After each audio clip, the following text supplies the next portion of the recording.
శివా శివా శివా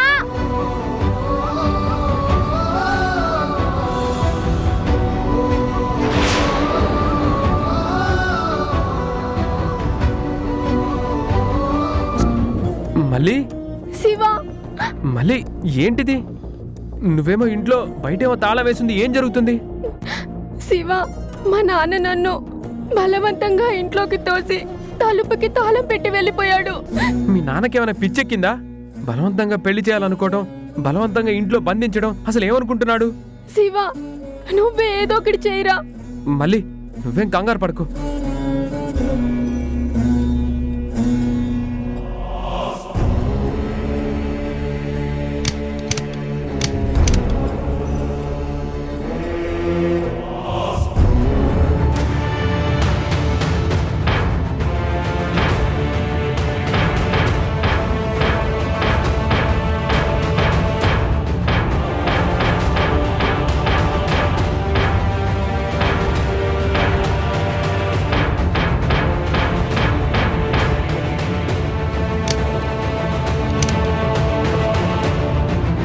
శివా,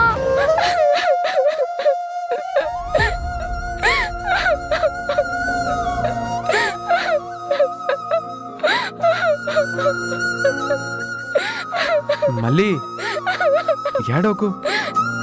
శివా, ఇప్పుడు నీకు ఎలా ఉంది? తల మీద గాయం పూర్తిగా మానిందా? హాస్పిటల్ నుంచి నిన్ను ఎప్పుడు పంపించారు? నేను లక్ష్మి పెద్దమ్మ నీకోసం హాస్పిటల్కి వచ్చాం. స్పృహలేక పడి ఉన్న నిన్ను చూస్తే నా ప్రాణం కొట్టుకులాడిపోయిందిరా. మళ్ళీ ఇప్పుడు నాకు పర్వాలేదు, బానే ఉంది.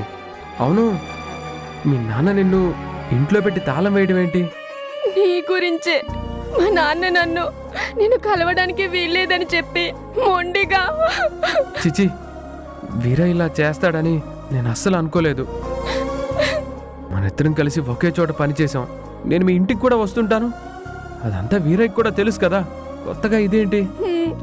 ఏంటంటే ఏం చెప్పను. మా నాన్న ఎన్ని సంబంధాలు తీసుకొచ్చినా నాకు పెళ్లి కావడం లేదు కదా. మొన్న కుదిర్చిన బలవంతపు పెళ్ళేమో ఆగిపోయింది. అందుకని నీ కాళ్ళు చేతులు కట్టేసి ఇంట్లో కూర్చోబెడతాడా? అరే, పెద్దవాళ్ళు పెళ్లి కుదిరిస్తే సరిపోతుందా? పెళ్లి చేసుకునే వాళ్ళకి ఇష్టం ఉండక్కర్లేదా? నువ్వు సరిగ్గానే చెప్పావు, కానీ నా తలరాతే ఎలా ఉందో తెలియట్లేదు. మళ్ళీ నీకేంటి? బంగారం లాంటి పిల్లవి, మంచి మనసున్న దానివి. నిన్ను చేసుకోవాలంటే ఆ మగాడికి అదృష్టం ఉండాలి. ఆ అంతేమీ లేదులే. నేనేం తెల్లగా ఉండను, గొప్ప అందగత్తని కాను. పిచ్చి మళ్ళీ, అందం అనేది రంగులోనూ శరీరంలోనూ ఉండదు. మనసులోనే ఉంటుంది. అమ్మయ్యా, ఇన్నాళ్ళకి శివ లైన్లోకి వస్తున్నాడు. మాటల్లో పెట్టి తన మనసులో ఏముందో తెలుసుకోవాలి. మనసు పడి చేసుకోవడాలు, చూడగానే నచ్చేయడాలు అవన్నీ సినిమాలోనే జరుగుతాయి, నిజంగా కాదుగా. ఎందుకు కాదు? ఆ దేవుడు పుట్టించినప్పుడే ఎవరెవరు జంటగా ఉండాలో ముందుగానే నిర్ణయిస్తాడంట. అయితే నాకు జంటగా రాబోయేవాడెవడో నువ్వు చెప్పగలవా? ఓ, తప్పకుండా చెప్తాను. నీ కాబోయేవాడు నీకు నచ్చినవాడే అవుతాడు, నువ్వు మెచ్చినవాడే అవుతాడు. అబ్బా, ఇంత చుట్టూ తిరగడం ఎందుకురా బాబు? నీ కాబోయే మొగుణ్ణి నేనే అని చెప్పొచ్చుగా. అర్థమైందా? ఏంటి అర్థమయ్యేది? నీళ్లలో చందమామని చూపించినట్టు అంది అందకుండా చెప్తే ఎలా? కొంచెం సూటిగా చెప్పరా బాబు. వాడి పేరేంటి, ఊరేంటి, ఎక్కడుంటాడు, ఎప్పుడొస్తాడు? చెప్పు చెప్పు చెప్పు.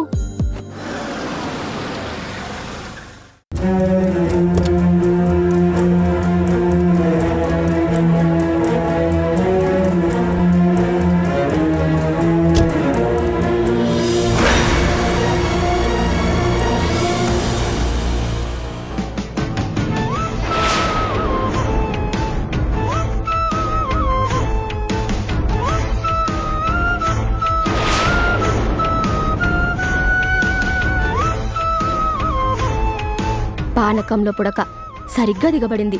కర్మ.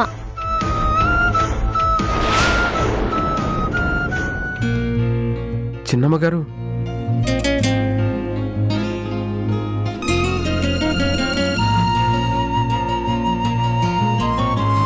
చిన్నమ్మ గారు, మీరేంటి ఇలా వచ్చారు? నా సంగతి సరే, మీరు పనిలోకి ఎందుకు రాలేదు? పెద్దయ్య గారు నన్ను కొన్నాళ్ల పాటు విశ్రాంతి తీసుకోమన్నారు. రావక్కర్లేదని చెప్పారు. వెళ్ళు అని చెప్పే ముందు కారణం ఏమైనా చెప్పారా? లేదు, నేను చేసిన తప్పేంటో కూడా తెలీదు. ఇప్పటిదాకా డ్రైవర్గా నేను ఒక చిన్న యాక్సిడెంట్ కూడా చేయలేదు. నా వల్ల కారుకి చిన్న గీత కూడా పడలేదు. రోజు కార్ని శుభ్రంగా తుడిచి అద్దంలా మెరిసిపోయేలా ఉంచుతాను. అయినా తీసేశారంటే ఇది నా దురదృష్టం అంతే. గీత పడింది కారు మీద కాదు, నా మీద. అంటే వాళ్ళ కోడలు మాధవి క్యారెక్టర్ మీద. అమ్మగారు నిలబడి మాట్లాడుతున్నారు, రండి కూర్చోండి. హా, శివ, ఆయన వెళ్ళమన్నారు సరే, అందుకు కారణం ఏంటో నువ్వు కూడా అడగలేదా? అడిగాను. అడిగితే అడిగితే జాన్ గారు ఆయనకి ఫోన్ చేసి శివకి కొన్నాళ్ళు విశ్రాంతి అవసరం, పనిలోకి రాడు అని చెప్పారు. అదేంటి, జానంకుల్ అలా ఎందుకు చెప్తాడు? చెప్పడం తెలుసు, అయినా ఇంతకు ముందే వాళ్ళ ఇంటికి వెళ్ళి అడిగాను. జాన్ గారు, శాస్త్రి బాబాయ్ ఎవరూ పెద్దయ్య గారికి అసలు ఫోనే చేయలేదంట. అంటే పెద్దయ్య గారు నిన్ను పనిలోంచి తీసేయడానికి కావాలని అబద్ధం చెప్పారా? ఏమో, అలా ఎందుకు చెప్పారో నాకేం తెలుసు. నాకు తెలుసు. పదండి. ఎక్కడికి? నాకు తెలియకుండా నిన్ను ఎవరూ పనిలోంచి తీయలేరు. ఆ రోజులాగే ఈ రోజు కూడా నా శివాని లాక్కుపోతుంది మహాతల్లి. శివ ఇప్పుడే వచ్చాడు, కాసేపు ఇక్కడే ఉంటాడు. శివ పని చేయాల్సింది అక్కడ, ఇక్కడేం పని? ఏదో ఒకటి, ఓ గంట తర్వాత వస్తాడులేండి. ఓ గంట కాదు కదా, ఒక్క నిమిషం కూడా ఆగడానికి వీల్లేదు. పద శివ.